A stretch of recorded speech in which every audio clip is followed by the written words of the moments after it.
Which really leads us to our first story. Why were people so outraged when Pope Francis, in the Vatican Gardens, had a ceremony essentially with people bowing down to a pagan image of Pachamama, and then brought this pagan image into St. Peter's Basilica, an act which, again, some in the church called for the need for a purification of St. Peter's, and placed it in the Holy of Holies, the sanctuary. And that's why people were so outraged. Well, we have another little insight, potentially, into whether this next papacy is a continuation of that ecumenism which leads to violation of the first commandment, or a reversal. So I want to tell us what we learned this week in light of this maybe new information about the Pachamama. Yeah, this really was a disappointing thing to see, but I won't necessarily say it was even surprising, because I actually think it is part of the current state of the church. We can see that there really is a crisis, and there's a crisis that's gone down really on the level of priestly formation, and in terms of just the Catholic sensus fidei, right, of the sense of the faith, it's been lost to a large extent. So what happened? What are we talking about here? Well, in there was a combined report from two different sources, from Father Charles Muir and LifeSite News, along with Mario Dirksen and Novus Ordo Watch. They both came out with the same information, which was that there was a sort of symposium back in 1995 that the Augustinian order held, and it was on eco-theology, which already it's like, what? What are we even talking about here? Eco-theology? Pelican Plus launched on the feast of Our Lady of Victory. No ads, no venture capital, no corporate strings.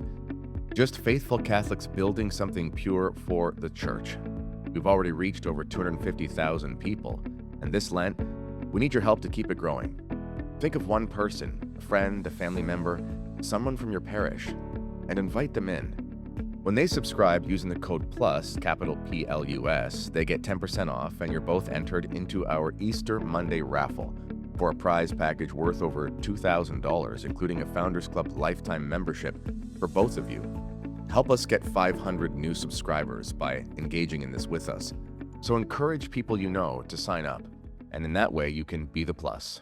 I mean, there is a sense in which we should care for the earth, but pretending that eco-theology could be made into a separate science in and of itself, ridiculous. It's completely novel to the church. And the ridiculousness of it is shown in the pictures of the event. There was a large book, a sort of pamphlet that they published. It was larger than a pamphlet, though. In it, we see a young Robert Prevost, who was not a bishop at the time. He was only a priest in the Augustinian order, attending. It's clearly labeled. It's very clearly Robert Prevost, then Father Prevost. In these pamphlets, he's labeled there. And attached to this is also images of a few ceremonies that took place. There's one that was a few Novus Ordo masses, which are very, just embarrassing in how they're done. Typical worst post-conciliar fashion, where mass is done holding hands in a circle. That's one thing, a separate issue. The other thing that was most scandalous, though, what most people took issue with, was a ritual that was self-described in the pamphlet as a ritual dedicated to Pachamama, or Mother Earth.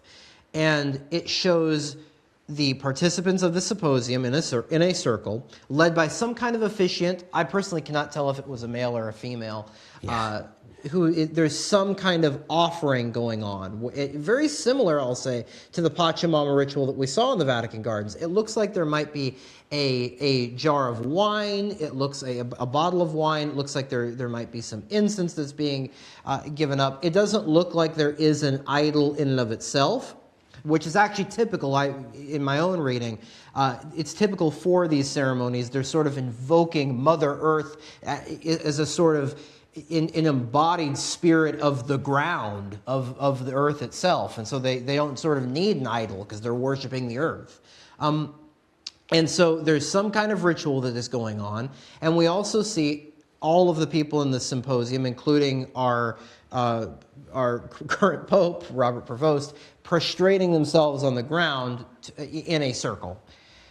So a couple things, firstly. The one thing I pointed out in my own article that I wrote on this called The Return of the Lapsee is that there should be a few things that should immediately come to mind for Catholics. The first is that